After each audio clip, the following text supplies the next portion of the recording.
Canto XXXI del infierno de Dante. La misma lengua que me hirió con el reproche que hizo que mis mejillas cambiaran de color, me aplicó enseguida el remedio. Del mismo modo, según he oído, la lanza de Aquiles y de su padre solía primero causar las heridas y curarlas después. Volvimos la espalda a aquel desventurado valle, andando sin decir una palabra, por encima del margen que lo rodea. Allí no era de día ni de noche, de modo que mis miradas abarcaban poco delante de mí. Pero oí resonar una gran trompa con un ruido que hubiera ahogado el de cualquier trueno, y siguiendo la dirección que aquel sonido había tomado, concentré toda mi vista en un solo punto. Orlando no hizo resonar tan terriblemente su trompa después de la dolorosa derrota en que Carlomagno perdió el fruto de su santa empresa. Elevé un poco la cabeza y me pareció ver altas y elevadas torres, por lo que dije: «Maestro, ¿qué tierra es esta?». Me respondió: «Como miras a lo lejos a través de las tinieblas, te equivocas en lo que te imaginas. Ya verás cuando hayas llegado allí cuánto engaña a la vista la distancia. Así pues, aprieta el paso». Después me cogió dulcemente por la mano y me dijo: «Antes de que pasemos adelante y a fin de que el caso no te cause tanta extrañeza, sabe que eso no son torres sino gigantes, todos los cuales están sumergidos hasta el ombligo en el pozo que hay alrededor de la orilla. Así como la vista, cuando se disipa la niebla, reconoce poco a poco las cosas ocultas por el vapor que envolvía el aire, del mismo modo y a medida que la mía atravesaba aquella atmósfera densa y oscura, conforme nos íbamos acercando hacia el borde del pozo, mi error se disipó y aumentó mi miedo.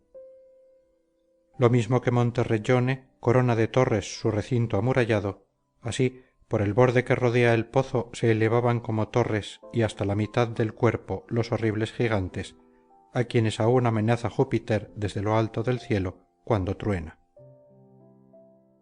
Yo podía distinguir ya el rostro, los hombros y el pecho de uno de ellos y sus dos brazos a lo largo de los costados. En verdad que hizo bien la naturaleza cuando abandonó el arte de crear semejantes animales para quitar tales ejecutores a Marte.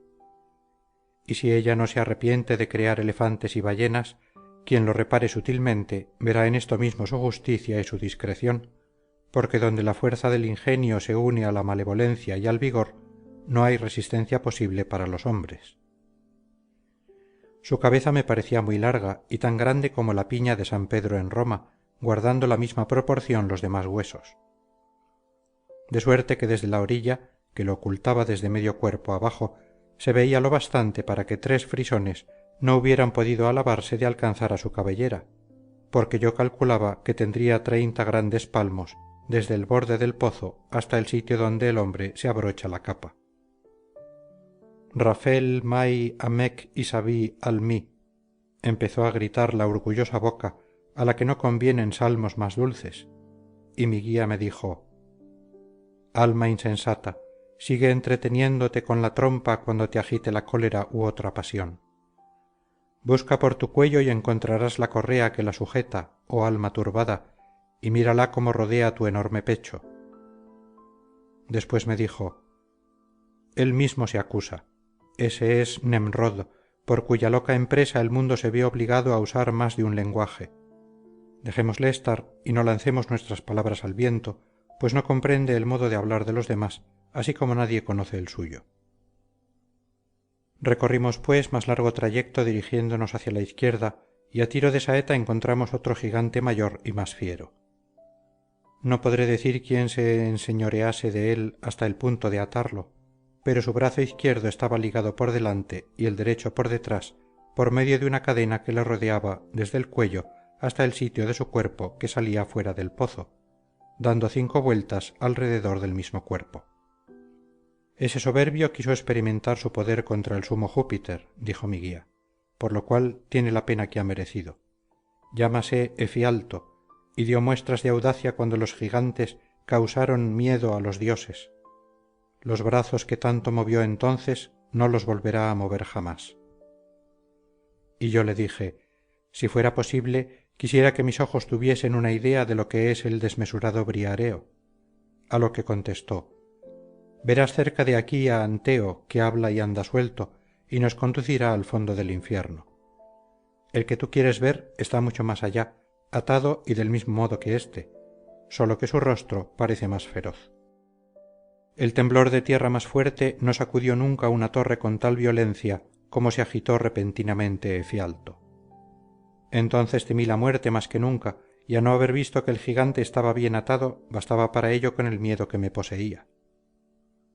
Continuamos avanzando y llegamos a donde estaba Anteo, que sin contar la cabeza salía fuera del abismo lo menos 5 alas.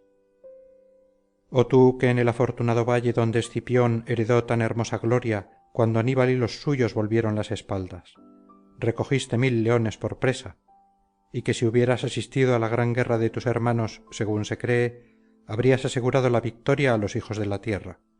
Guíanos al fondo, si no te sabe mal, donde el frío endurece al cocito. No hagas que me dirija a Ticio ni a Tifeo. Este que ves puede daros lo que aquí se desea, pero inclínate y no tuerzas la boca. Aún puede renovar tu fama en el mundo, pues vive y espera gozar de larga vida, si la gracia no lo llama así antes de tiempo. Así dijo el maestro, y aquél extendió presuroso la mano y cogió a mi guía con aquel brazo que hizo sentir a Hércules tan ruda opresión. Virgilio, cuando se sintió coger, me dijo: acércate de modo que pueda tomarte, y después hizo de modo que él y yo parecíamos un fardo. Cual a la simple vista la carisenda parece próxima a derrumbarse por el lado donde está inclinada, cuando pasa alguna nube por su parte superior, tal me pareció Anteo cuando le vi inclinarse, en cuyo momento hubiera querido marcharme por otro camino. Pero nos transportó ligeramente al abismo que devora a Lucifer y a Judas. Su inclinación duró poco tiempo y volvió a levantarse como el mástil de un navío. Fin del canto 31 del infierno. Canto 32 del infierno de Dante. Si poseyese un estilo áspero y ronco, cual conviene para describir el sombrío pozo sobre el que se apoyan todas las otras rocas, expresaría mucho mejor la esencia de mi pensamiento, pero como no le tengo, me decido a ello con temor, pues no es empresa que pueda tomarse como juego, ni para ser acometida por una lengua balbuciente, la de escribir el fondo de todo el universo. Pero vengan en auxilio de mis versos aquellas mujeres que ayudaron a Anfión a fundar a Tebas, para que no sean inferiores al asunto que se proponen. Oh raza maldita sobre todas las demás, que estás en el sitio donde tan duro es hablar, mejor hubiera sido que te convirtieras aquí en ovejas y cabras. Cuando llegamos al fondo del oscuro pozo, mucho más bajo que el suelo donde tenía los pies del gigante, como yo estuviese aún examinando sus altas murallas, oí decir: mira dónde pones los pies, procura no pisar las cabezas de nuestros desgraciados y torturados hermanos. Al oír esto me volví, y vi delante de mí y a mis pies un lago al que el hielo hacía parecer de vidrio y no de agua. Ni el Danubio en Austria ni el Tanais bajo un cielo frío cubren su curso de tan denso velo como el de aquel lago, en el que aunque hubieran caído el Tabernic o el Pietrapana, no hubieran producido el menor estallido. Y así como cuando la rana vocea tiene la cabeza fuera del agua, en la estación en que la labradora empieza a espigar, así estaban aquellas sombras llorosas y lívidas, sumergidas en el hielo hasta el sitio donde se pinta el rubor, produciendo con sus dientes el mismo sonido que la cigüeña con su pico. Tenía cada cual el rostro vuelto hacia abajo, su boca daba muestras del frío que experimentaban y sus ojos las daban de la tristeza de su corazón. Cuando hube examinado algún tiempo en torno mío, miré a mis pies y vi dos sombras tan estrechamente unidas que sus cabellos se mezclaban. Decidme quiénes sois, vosotros que tanto unís vuestros pechos, dije yo. Levantaron la cabeza y después de haber fijado en mí sus ojos, las lágrimas de que los tenían llenos cayeron sobre sus párpados donde el frío las condensó.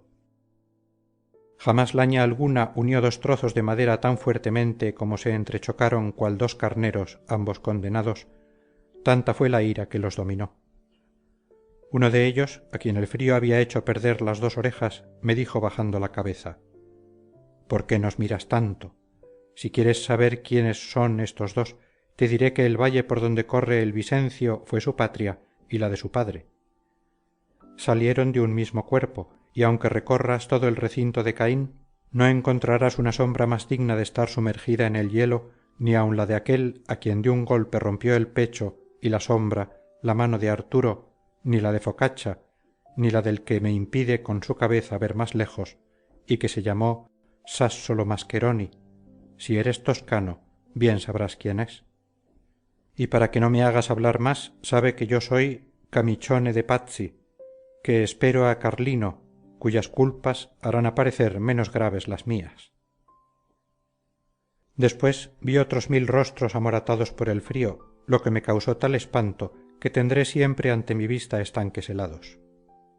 Y mientras nos dirigíamos hacia el centro donde converge toda la gravedad de la tierra, yo temblaba en aquella sombría oscuridad. No sé si fue mi voluntad, la casualidad o el destino, pero al pasar por entre aquellas cabezas di un fuerte golpe con el pie en el rostro de una de ellas. Llorando me dijo: ¿por qué me pisas? Si no vienes a aumentar la venganza de Monte Aperto, ¿por qué me molestas?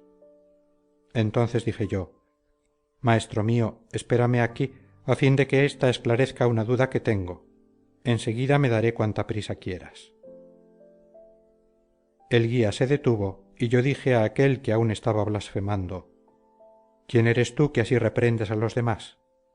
Me contestó: ¿y tú, que vas por el recinto de Antenor golpeando a los demás en el rostro, de modo que si estuvieras vivo aún serían tus golpes demasiado fuertes? ¿Quién eres? Yo estoy vivo, y te puede ser grato, si fama deseas, que ponga tu nombre entre los otros que conservo en la memoria.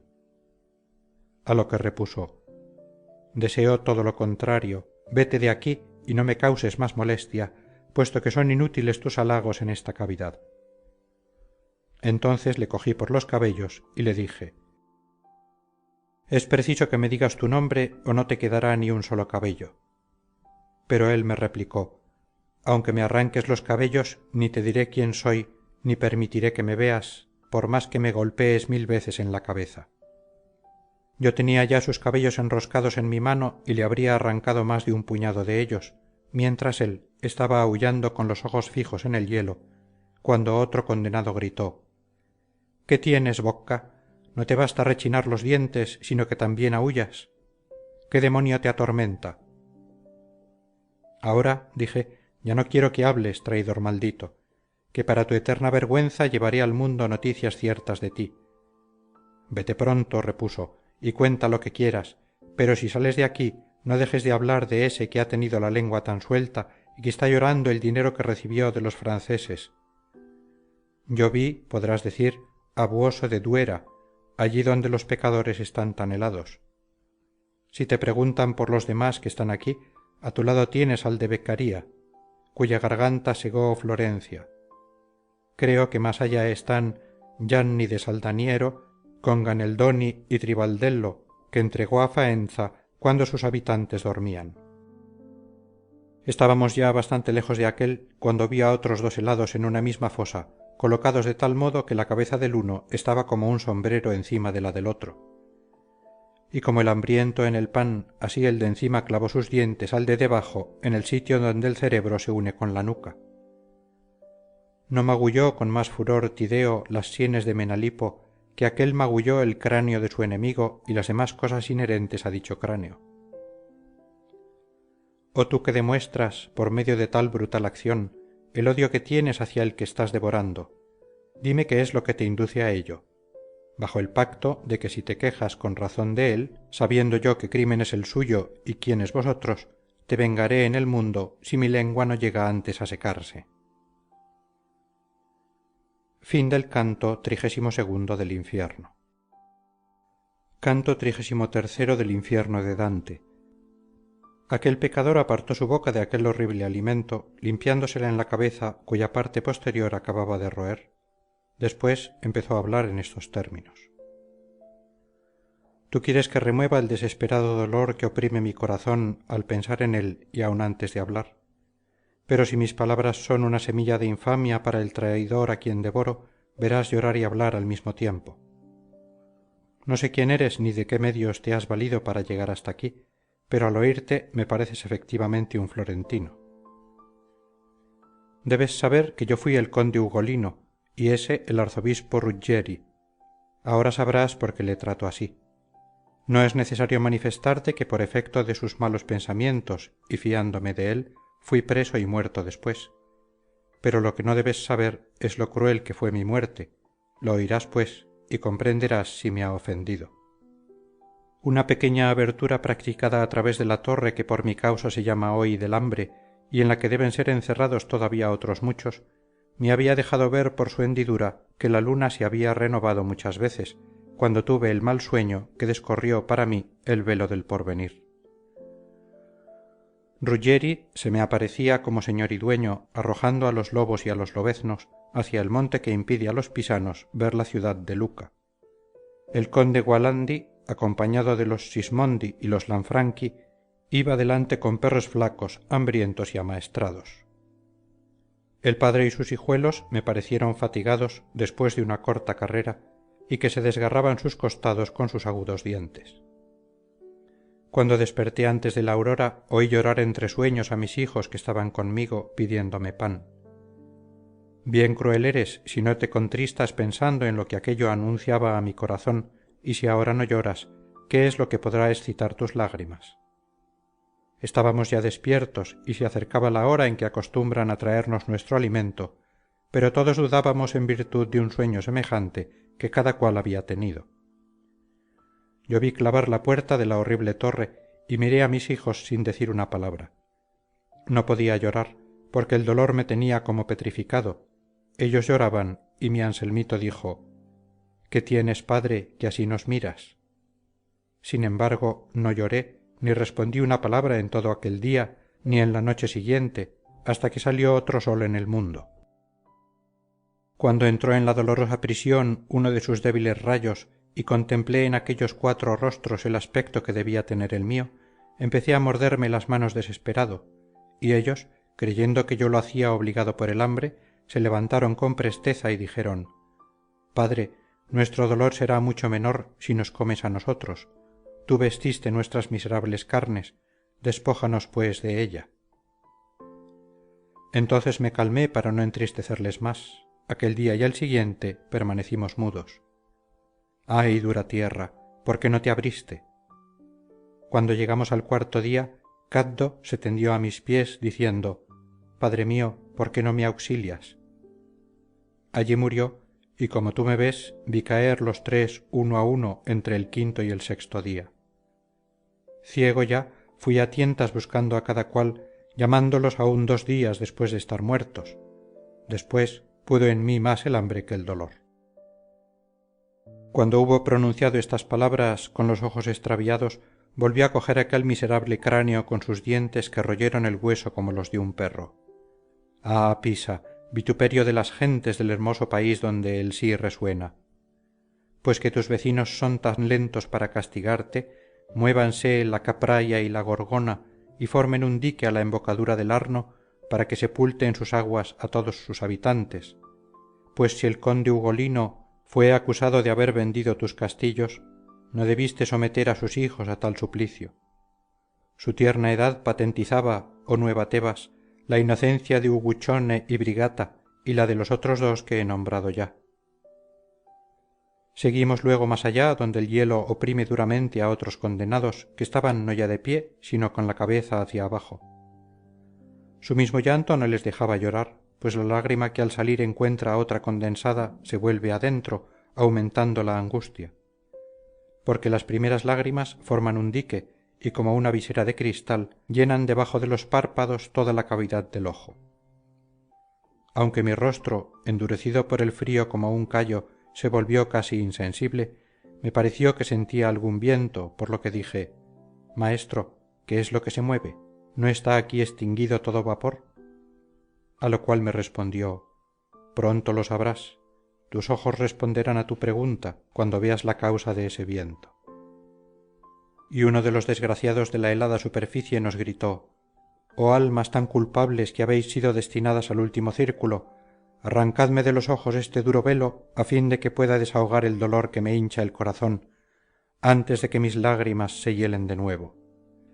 Al oír tales palabras le dije: Si quieres que te alivie, dime quién fuiste, y si no te presto ese consuelo, véame sumergido en el fondo de ese hielo. Entonces me contestó: yo soy fray Alberico, aquel cuyo huerto ha producido tan mala fruta. Aquí recibo un dátil por un higo. Oh, le dije, ¿has muerto también? Repuso: no sé cómo estará mi cuerpo allá arriba. Este Ptolomeo tiene el privilegio de que las almas caigan con frecuencia en él antes de que Átropos mueva los dedos. Y para que de mejor grado quites las lágrimas congeladas de mi rostro, sabe que en cuanto un alma comete alguna traición, como yo la cometí, le arrebata su cuerpo un demonio que después dirige todas sus acciones hasta que llega el término de su vida. En cuanto al alma, cae en esta cisterna, por eso quizá aparece aún en el mundo el cuerpo del alma que está detrás de mí en este hielo. Debes conocerle si es que hace poco tiempo que has llegado al infierno. Es Ser Branca Doria, y han pasado ya muchos años desde que está encerrado aquí.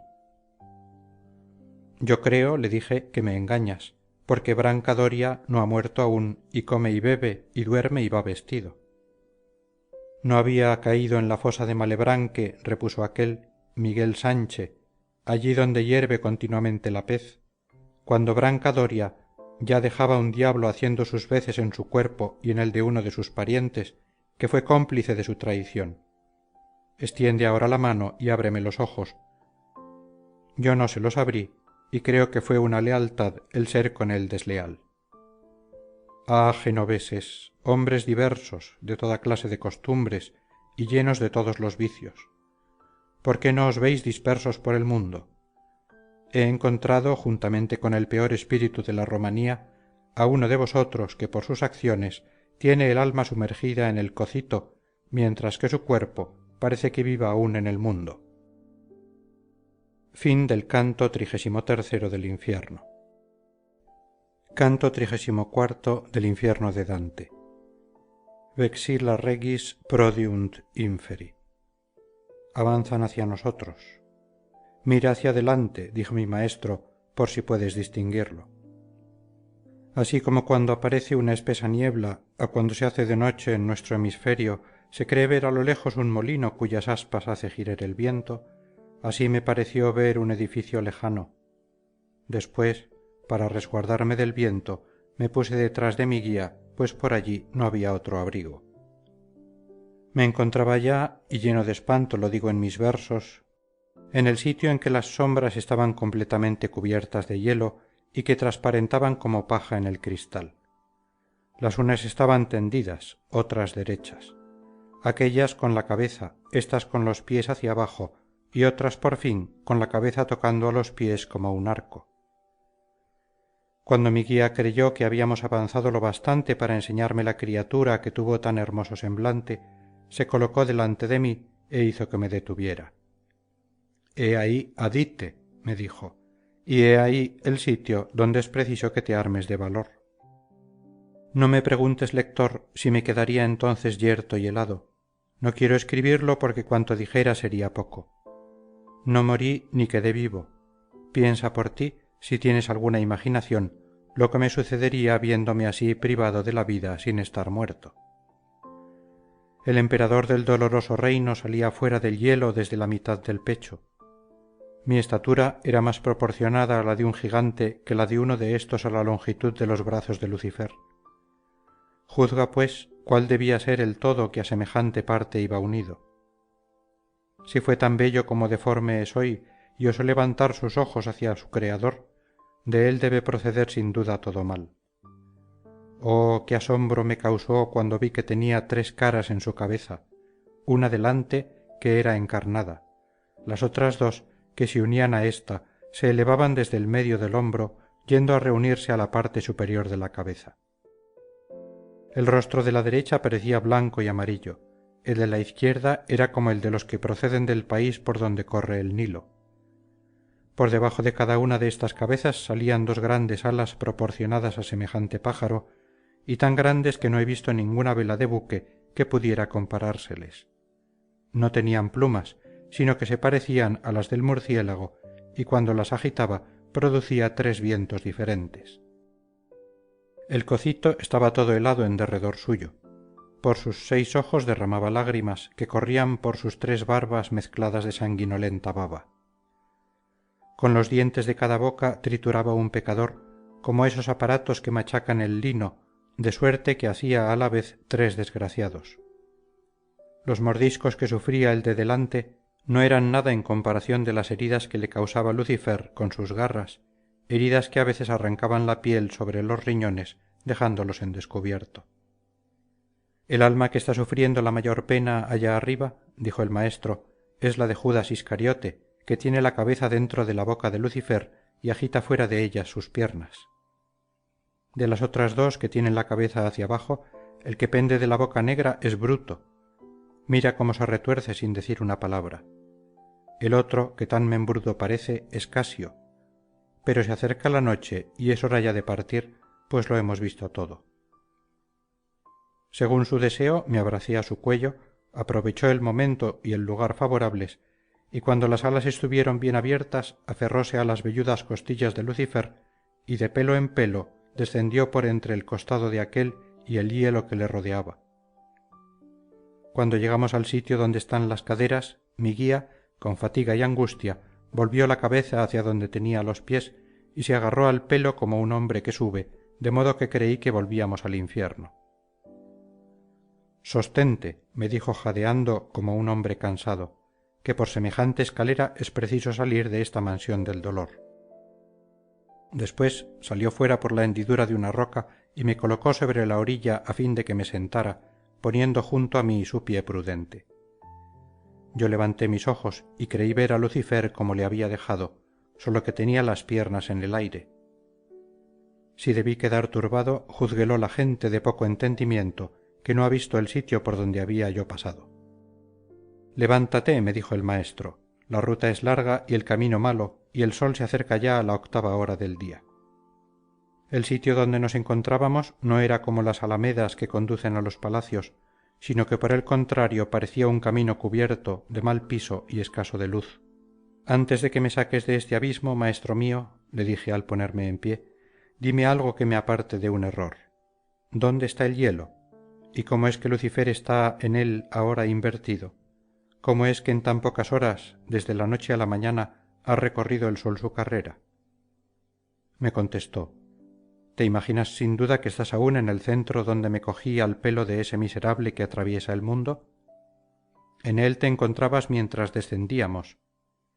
Cuando me moví, pasaste el punto hacia el que converge toda la gravedad de la tierra. Has llegado al hemisferio opuesto a aquel que cubre el árido desierto, y bajo cuyo más alto punto fue martirizado el hombre que nació y murió sin pecado. Tienes los pies sobre la pequeña esfera que es antípoda de la Judea. Aquí es de día, cuando allí es de noche, y aquel de cuyo pelo nos hemos servido como de una escalera está aún fijo en el mismo sitio que antes. Por esta parte cayó del cielo, y la tierra, que antes se veía hacia este lado, aterrada, se hizo del mar un velo y vino hacia nuestro hemisferio, y quizá por huir de él aquella parte que está amontonada allá, dejó aquí este vacío. Allí abajo hay un sitio tan lejano de Lucifer cuanta es la extensión de su tumba, cuyo sitio no puede reconocerse por la vista sino por el rumor de un arroyuelo que desciende por el agujero de un peñasco que ha perforado con su curso sinuoso y poco pendiente.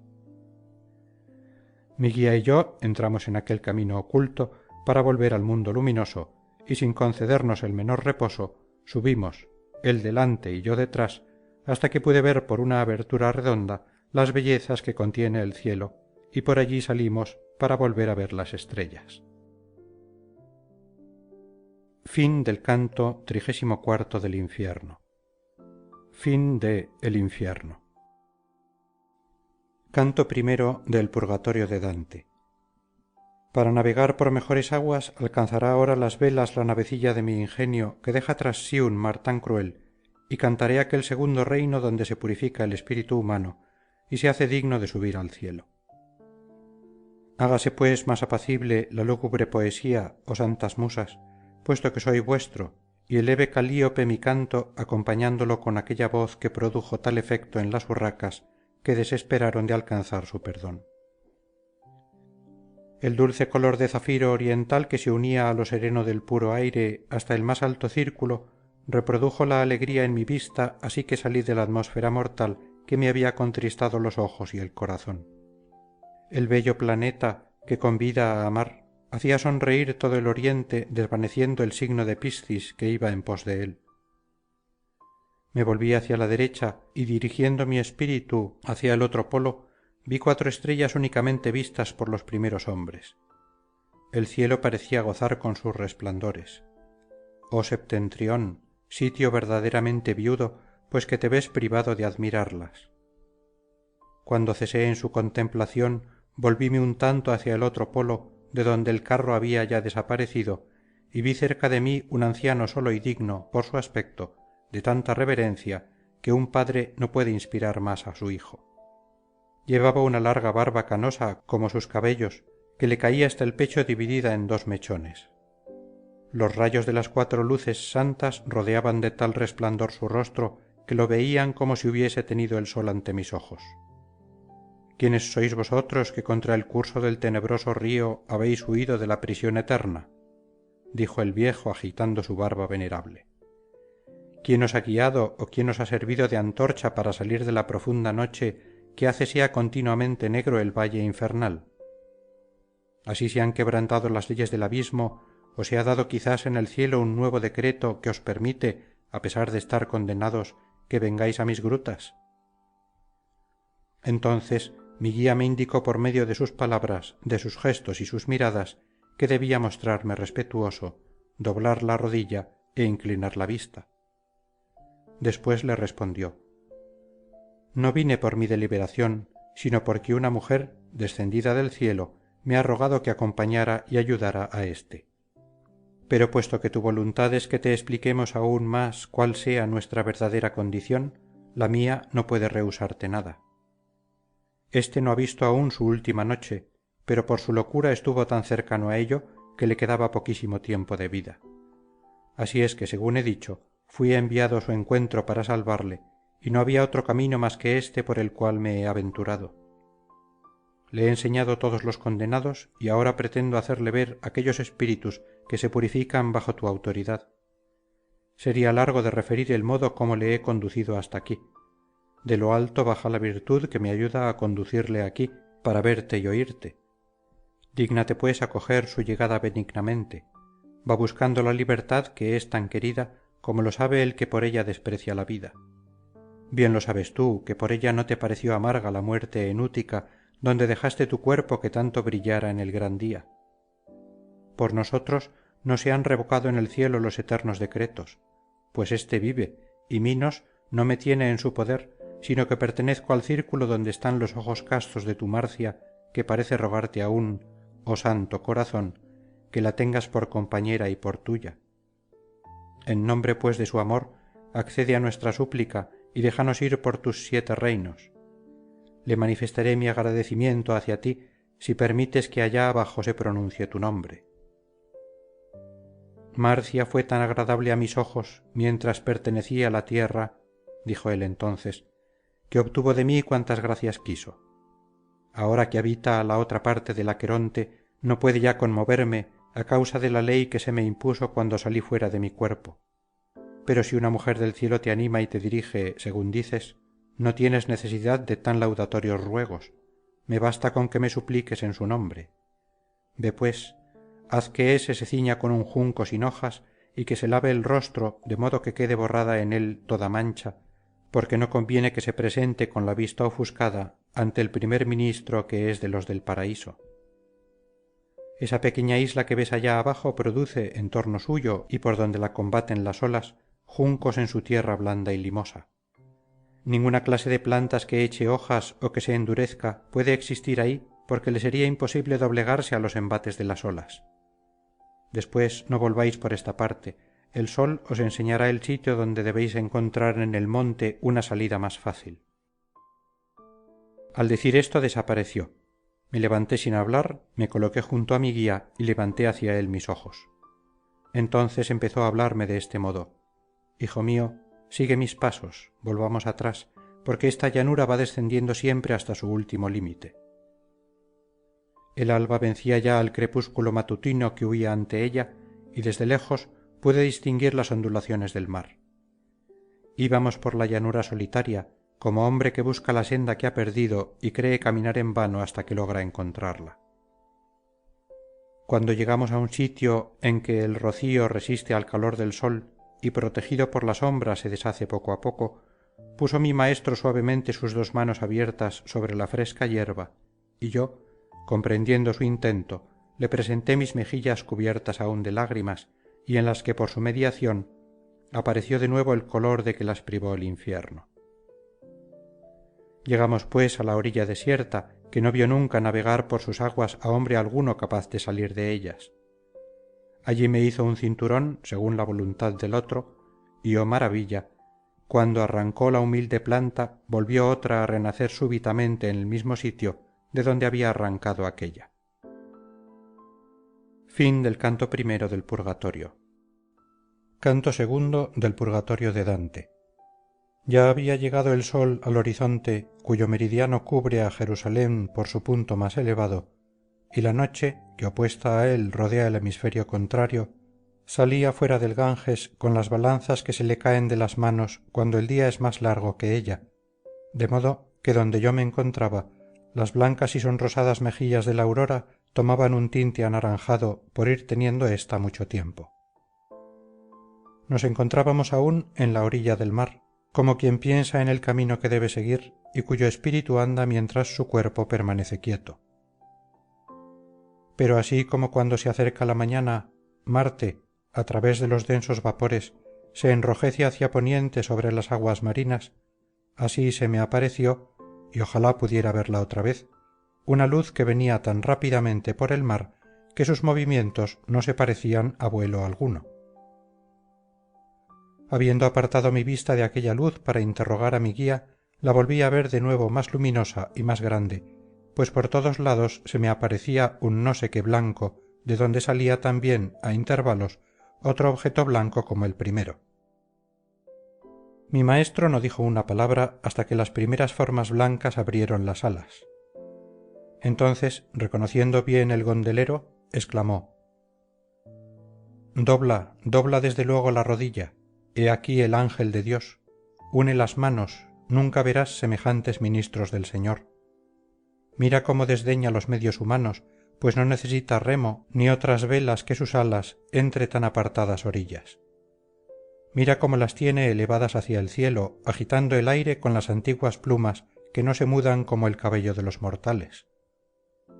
Cuanto más y más se dirigía hacia nosotros el ave divina, más brillante aparecía, y tanto que los ojos no podían resistir su resplandor. Pero los incliné, y aquél se dirigió hacia la orilla en un esquife airoso y ligero que apenas se sumergía un poco en el agua. El celeste barquero estaba en la popa, y era tan bello que si pudiera ser descrito con palabras haría felices a los mortales. Más de 100 espíritus sentados en la barquilla cantaban a coro el salmo In exitu Israel de Egipto, con cuanto se ha escrito después sobre dicho salmo. El ángel les hizo la señal de la Santa Cruz, a cuya señal se arrojaron todos a la playa y él se alejó con la misma velocidad con que vino. La turba que dejó allí parecía llena de estupor en tal sitio, mirando y volviendo a mirar en torno suyo, como el que descubre lugares que no ha visto nunca. El sol había arrojado con sus famosas saetas al signo de Capricornio del centro del cielo, cuando los recién llegados alzaron la frente hacia nosotros diciéndonos: «Si lo sabéis, indicadnos el camino que conduce a la montaña». Virgilio respondió: «¿Por ventura creéis que conocemos este sitio? Somos aquí tan extraños como lo sois, y hemos llegado a él un poco antes que vosotros, a través de otro camino tan rudo y áspero, que el subir esta montaña será para nosotros ahora cosa de juego. Las almas que se apercibieron por mi respiración de que yo estaba aún vivo palidecieron de asombro. Y así como se agolpa la gente en derredor del mensajero coronado de olivo para oír sus noticias sin temor de empujarse y pisarse unos a otros, así se agolparon en torno mío todas aquellas almas afortunadas, olvidando casi su deseo de subir al cielo a embellecerse.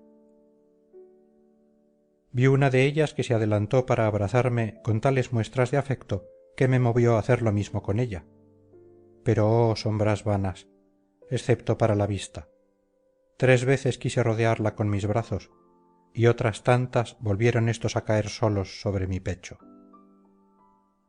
Creo que mi asombro debió dibujarse en mi rostro, porque la sombra sonrió y se retiró, y yo, siguiéndola, continuaba avanzando. Me dijo con voz suave que me detuviera.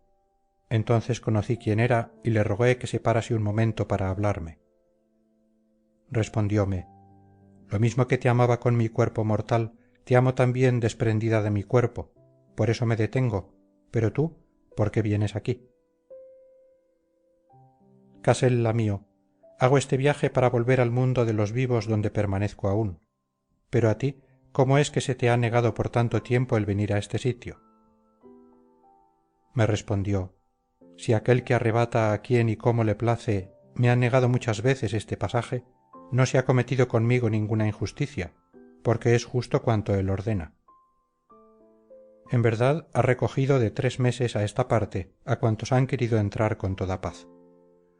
Así es que yo, que me encontraba en la playa donde el Tíber se mezcla con las saladas ondas del mar, fui acogido benignamente por el ángel en la embocadura en que levanta sus alas, pues se reúnen allí siempre los que no descienden hacia el Aqueronte.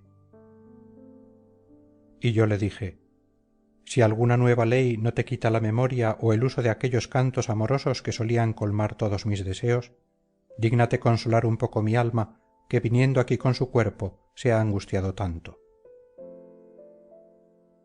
Amor que habla a mi mente, empezó él a cantar tan dulcemente que su dulzura aún resuena en mi corazón.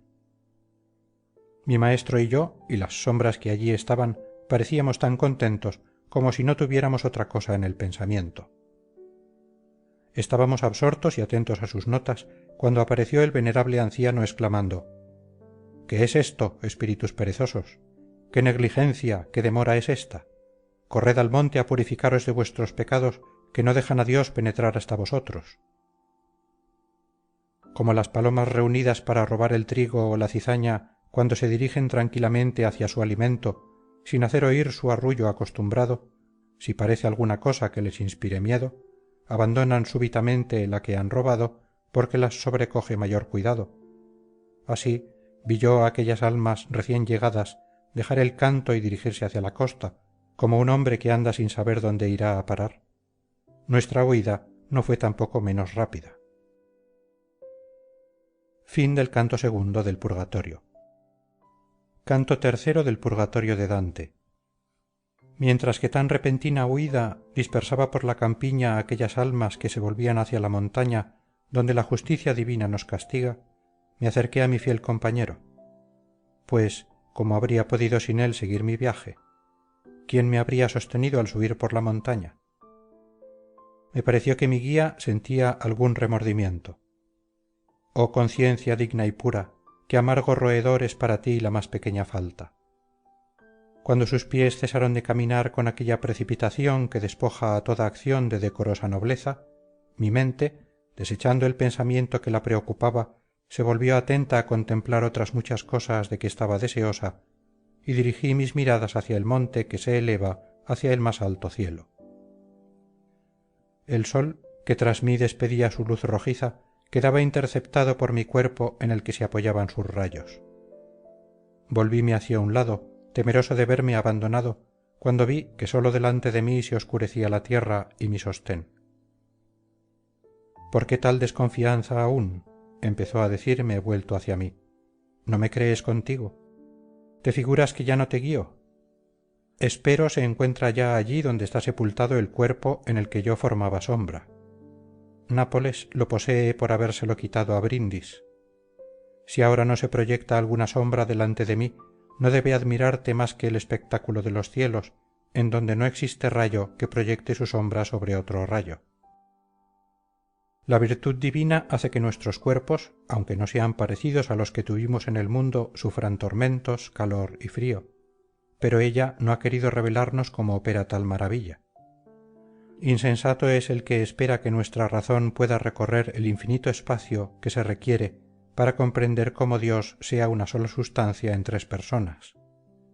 Hombres, contentaos con el quia, pues si os fuera dable verlo todo, no hubiera sido necesario que pariese María, y habéis visto a muchos desear en vano cuando hubieran podido satisfacer el deseo que forma eternamente su suplicio. Hablo de Aristóteles, Platón y otros muchos. Al llegar aquí, inclinó la frente, no dijo más y quedó como turbado. Llegamos en tanto al pie del monte, cuyas rocas encontramos tan escarpadas que las piernas más ágiles nos hubieran sido inútiles. El camino más desierto, el más áspero entre Lerici y Turbia, es, comparado con aquel, una rampa suave y anchurosa. Ahora quién sabe hacia qué lado desciende el sendero, dijo mi maestro deteniendo sus pasos, a fin de que pueda subir el que no tiene alas. Y mientras que él tenía los ojos bajos, examinando los medios que podrían ocurrírsele para subir la montaña, y yo miraba hacia arriba alrededor de las rocas, apareció por la izquierda una multitud de almas que se dirigían hacia nosotros, aunque no lo parecía, según la lentitud con que caminaban. Levanta los ojos, dije a mi maestro. He aquí quién nos podrá aconsejar, si es que no puedes aconsejarte a ti mismo. Miróme entonces y con rostro franco respondió: Vamos hacia allá, pues ellos vienen muy despacio, y tú alimenta tu esperanza, dulce hijo. Estaba todavía aquella muchedumbre tan lejos que aun después, digo, de habernos adelantado 1000 pasos, quedaba entre nosotros tanto espacio cuanto podría recorrer una piedra lanzada por un buen hondero, cuando se reunieron todas contra los duros peñascos de la escarpada orilla y permanecieron firmes y apretadas entre sí, como aquel que dudando el camino que debe seguir, mira y se detiene. Oh muertos en la gracia de Dios, espíritus ya elegidos, empezó a decir Virgilio, por aquella paz que según creo esperáis, todos vosotros, decidme, ¿por qué parte extiende su falda esta montaña de modo que sea posible ascenderla? Porque al que mejor conoce el valor del tiempo, le es más desagradable perderlo. Como las ovejas que salen de su redil una a una, 2 a 2 y 3 a 3, mientras otras se detienen tímidamente, inclinando hacia la tierra sus ojos y su hocico, y lo mismo que hace la primera hacen las demás, deteniéndose a su lado si se detiene, sencillas y tranquilas, y sin darse cuenta de por qué lo hacen, así vi yo moverse para venir hacia nosotros a la primera alma de aquella afortunada Grey, de rostro púdico y de honesto continente.